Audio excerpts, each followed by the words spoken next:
Get strong.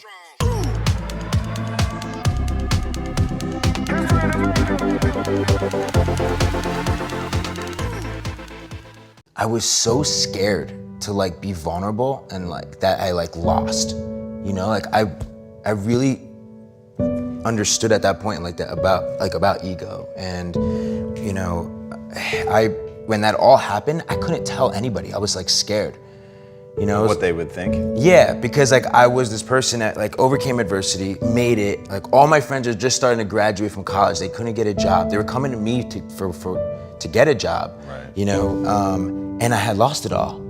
And I was like, oh my God, like what do I do? Like I don't want to tell people I lost it all, like, you know, and I didn't know what to do. And then at the end of the day, my mother just told me that when she was 15 years old, she had a studio apartment with her brothers and sisters, my aunt and uncles and my grandparents.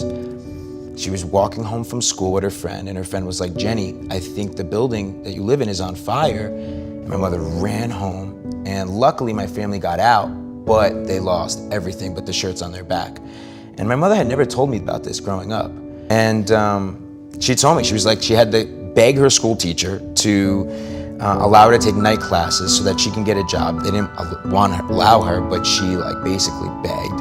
And they let her take night classes, and she couldn't get a job in Jersey, so she went to Canal Street. It was like winter time. And my mom's telling me this and starts crying, and she's just like, when I went through that just so I can make a little bit of money to help your grandparents put food on the table, and I was the oldest sibling of all your aunts and uncles, and we were able to overcome that, and now I put this roof over your head.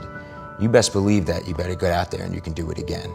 Because you can lose everything, Gerard, but they can't take this away, they can't take this away from you. And that's why I feel so blessed to have such great parents, because these are the things that like they instilled in me. Like those are the values, the mindset. Both my parents throughout my entire life have really, I owe it all to them. Not for like what they've, anything material, anything like that. I'm so grateful for all the things they've done for me, but more than anything, just like they've always empowered me. My father, one day, seeing me in my room at 17 years old and seeing me put the weed in the bag. And my dad is old school. So like growing up, my dad didn't take no shit. I mean, he really like didn't take no shit. This is the first time in my life he just looked at me and was like, I'm really disappointed. And this is your decision, but don't come home when you get in trouble. Wow.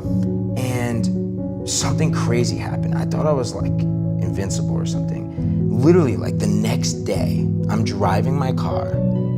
I'm going to like drop off a 20 to like my friend's house.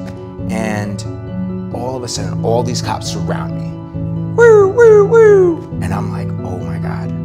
And I had tinted windows. I'm like hiding it, like I had an Eclipse. You should be able to like hide by the transmission. And all of a sudden, all these cops surround me, and I'm like, my whole life flashed before my eyes. I'm like, I just ruined my life. My family, everyone that like in school thought I was gonna be like this kid, I wasn't gonna make it. All these, I'm like, I just proved them right. Like I can't believe I did this. And then lo and behold, these cops all pounding my window. Lower the window, da, da, da. And I'm like, hand us around, lower the window. I look at the officer, what are you doing? And I'm picking up my friend from high school, and I had called him right before the cops banged on the window. He comes out, hey, it's just, Gerard picking me up from school. And lo and behold, somebody was committing grand theft auto right in front of me. And that's why the cops came. And they arrested this person for grand theft auto right in front of me. And I was at that moment, I was like, oh my God. Like, I felt like I had first of all, guardian angel. My grandmother who passed away from cancer has like always been my guardian angel. And I was just like, whoa, like, this is not what I'm supposed to, this is my, I need to really think twice about my life and my path. And that's when I was like, all right, I need to channel everything about my ambition and like who I am as a person and like, how I was raised. Like, I need to channel that into business. From that moment forward, I like completely switched gears. I wanted to go into, really focus on getting into a good college at that time. Yeah. I haven't really talked about that, but it's like, when you're succumb to your environment, and I was surrounded by an environment where all my friends were smoking, doing drugs, gangs, fights, street racing, and I was just like succumbed to that, and it became the norm for me. Number one, put God first. Put God first in everything you do. Everything that you think you see in me, everything that I've accomplished, everything that you think I have, and I have a few things, everything that I have is by the grace of God. Understand that. It's a gift. I've been protected. I've been directed. I've been corrected. I've kept God in my life and it's kept me humble. I didn't always stick with him, but he always stuck with me. So stick with him in everything you do. If you think you want to do what you think I've done, then do what I've done and stick with God. Number 2, fail big. That's right. It's a new world out there. It's a mean world out there. And you only live once. So do what you feel passionate about. Take chances professionally. Don't be afraid to fail. There's an old IQ test, was 9 dots.